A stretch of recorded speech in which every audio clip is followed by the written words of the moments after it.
Hello friends, welcome to நிறைய kitchen.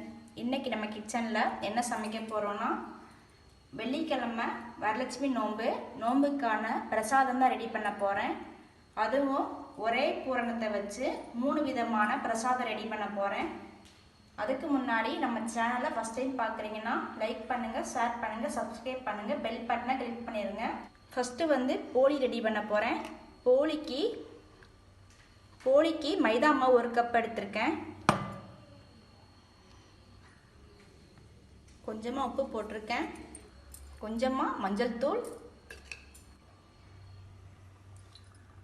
எண்ணெய் ஊற்றிக்கோங்க. ஃபஸ்ட்டு தண்ணி ஊற்றாமல் மிக்ஸ் பண்ணி விட்டுருங்க. போளி மைதா மாவில் ரெடி பண்ணாதான் டேஸ்ட் நல்லாயிருக்கும். கோதுமை மாவு கூட யூஸ் பண்ணிக்கிடலாம். கொஞ்சமாக தண்ணி ஊற்றி மிக்ஸ் பண்ணிக்கோங்க.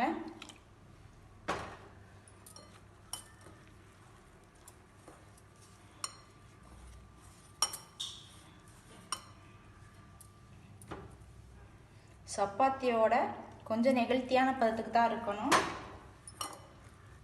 சப்பாத்தி பதத்துக்கு பிசைஞ்சிங்கன்னா போளி ஹார்டாக இருக்கும்.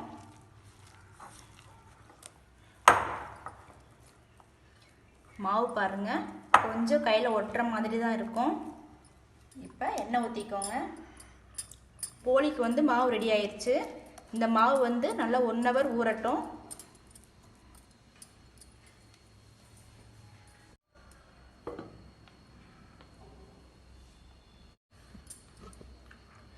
பூரணத்துக்கு 1 கப்பு கடலைப்பருப்பு எடுத்து 2 டைம் வாஷ் பண்ணிவிட்டு ஊற வச்சு வச்சுருக்கேன். இது குக்கரில் வேக வச்சு எடுத்துக்கிடணும். பருப்பு முங்குற அளவுக்கு தண்ணி ஊற்றி வேக வச்சுருங்க.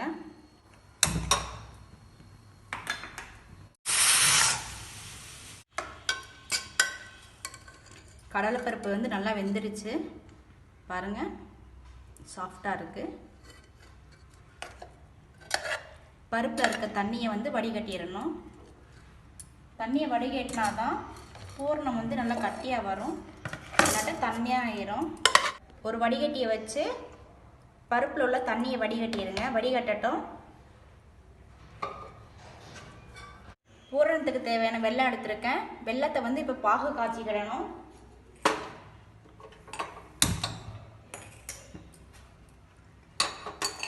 நான் 1 கப்பு வெல்லம் எடுத்திருக்கேன். உங்களுக்கு இனிப்புக்கு தேவையான அளவு போட்டுக்கோங்க. கொஞ்சமாக தண்ணி ஊற்றிக்கோங்க.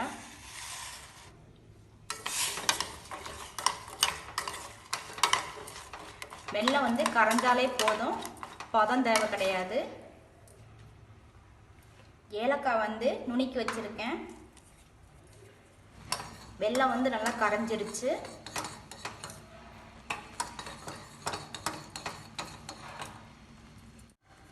பருப்பில் உள்ள தண்ணியெலாம் வடிஞ்சிருச்சு. இப்போ பருப்பை நல்லா மசிச்சு எடுத்துக்கிடணும். மக்க வச்சு மசிச்சுக்கோங்க, இல்லாட்ட மிக்சியில் ஒரு சுற்றிக்கோங்க. பருப்பை இந்த அளவுக்கு நான் மசிச்சு எடுத்துருக்கேன். இப்போ பூரணம் ரெடி பண்ணுறதுக்கு பாத்திரத்தில் காய்ச்சி வச்சிருக்கிற வெல்லத்தை வடிகட்டிக்கிடணும்.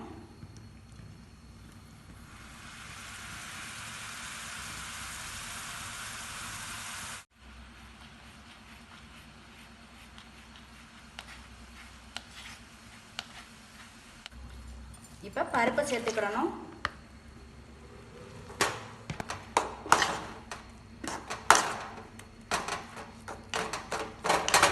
ஒரு கப்பு தேங்காவை துருகி வச்சிருக்கேன்.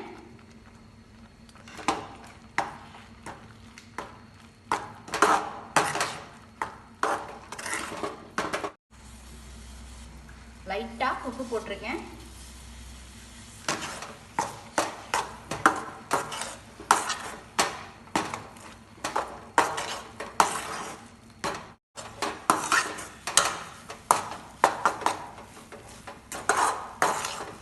இந்த ஸ்டேஜில் இருந்தால் தான் உருண்டை பிடிக்கிறதுக்கு கரெக்டான அளவாக இருக்கும். இப்போ பூரணம் ஆறட்டும். பூரணம் ரெடி ஆயிடுச்சு. கொழுக்கட்டைக்கு மாவு ரெடி பண்ணிக்கிடலாம். 1 கப்பு மாவு எடுத்திருக்கேன். கொஞ்சமாக உப்பு சேர்த்துருக்கேன். அரிசி மாவு தான் எடுத்திருக்கேன். இல்லை கொழுக்கட்டை மாவுன்னு கடையில் கேட்டால் கூட தருவாங்க. கொஞ்சமாக தண்ணி ஊற்றி பசைஞ்சுக்கோங்க.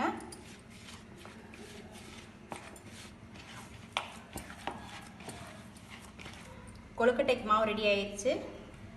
பூரணம் வந்து நல்லா ஆறிடுச்சு பாருங்க. கையில் ஒட்டாமல் வருது. இதுதான் கரெக்டான பதம். கொஞ்சம் தண்ணியாகவும் இருக்கக்கூடாது, கட்டியாகவும் இருக்கக்கூடாது.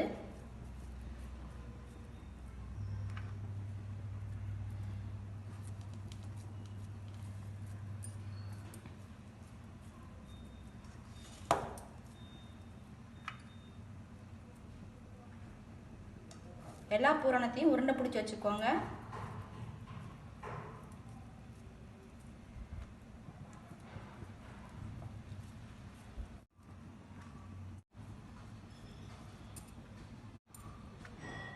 கொழுக்கட்டை ரெடி பண்ணுறதுக்கு ஒரு பாத்திரத்தில் தண்ணி ஊற்றி கொதிக்க வச்சுருக்கேன்.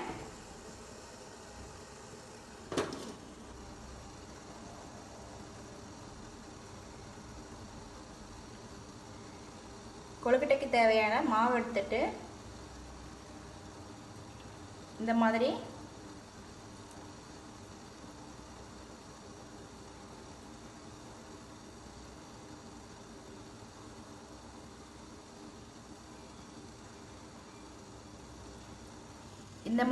எல்லா சைடும் கவர் பண்ணி விட்டுருங்க. கொழுக்கட்டை வந்து வேக வைக்கும்போது பூர்ணம் வந்து வெளியில் வராமல் இருக்கும்.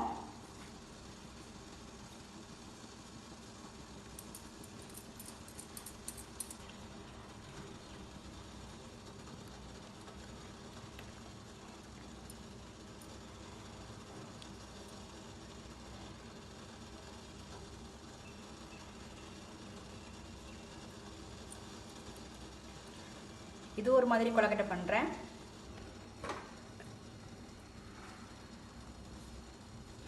கொழுக்கட்டையை வச்சுட்டு அதுக்கு மேலே ஒரு இலையை வச்சு கவர் பண்ணிடுங்க. கொழுக்கட்டை வந்து வேகட்டும்.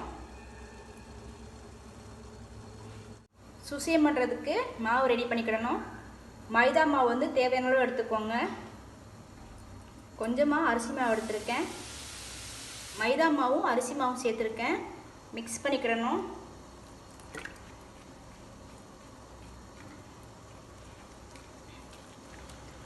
ரொம்ப கட்டியாகவும் இருக்கக்கூடாது, ரொம்ப தண்ணியாகவும் இருக்கக்கூடாது.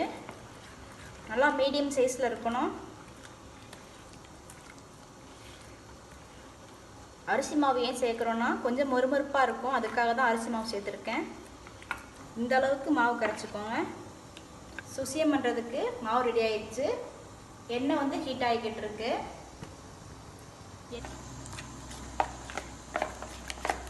எண்ணெய் ஹீட் ஆயிடுச்சு. பூரணத்தை எடுத்து மாவில் போட்டு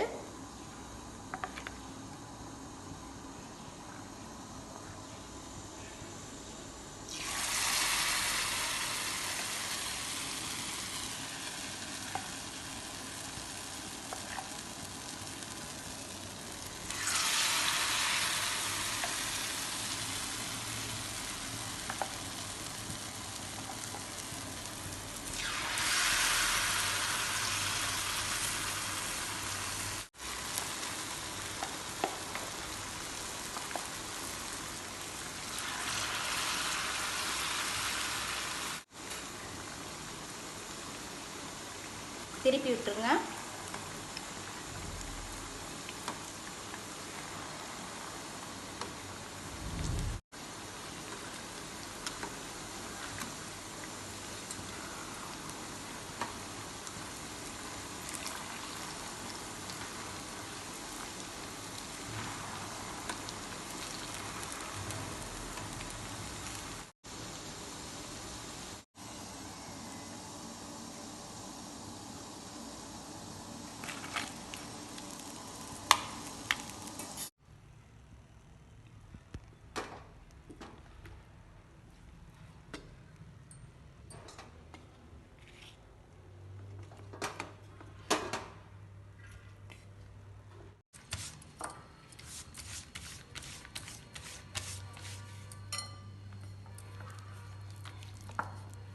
போலிக்கு மாவு 1 hour ஊறிடுச்சு.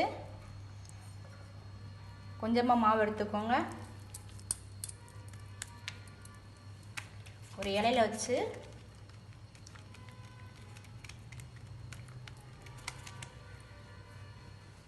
இந்த அளவு தட்டிட்டு நம்ம ரெடி பண்ணி நடுவில் நம்ம ரெடி பண்ணி வச்சிருக்கிற பூரணத்தை வச்சிடணும்.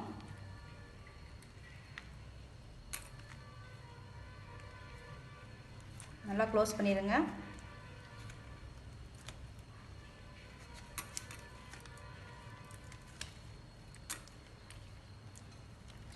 ரெண்டு சைடுமே நல்லா க்ளோஸ் பண்ணி விட்டுருங்க.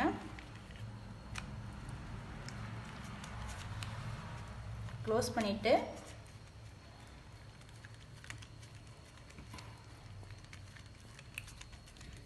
கையிட்டே நல்லா தட்டி விட்டுறலாம். சப்பாத்தி கிட்ட எதுவும் தேவையில்லை.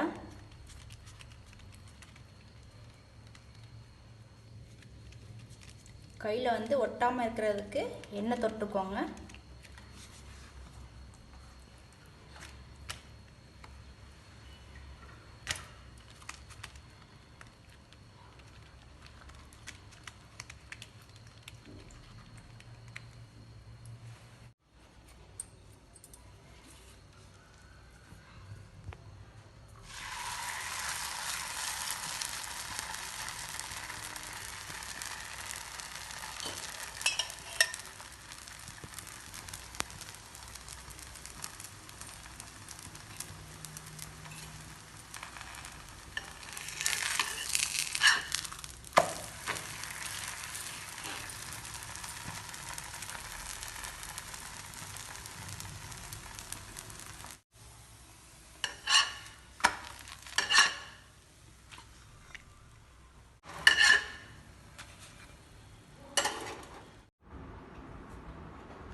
சூப்பரான பிரசாதம் ரெடி ஆயிருச்சு.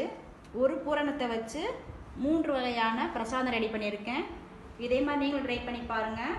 என்னுடைய சமையல் உங்களுக்கு பிடிச்சிருந்துச்சுன்னா லைக் பண்ணுங்கள், ஷேர் பண்ணுங்கள், சப்ஸ்கிரைப் பண்ணுங்கள், பெல் பட்டனை கிளிக் பண்ணிடுங்க.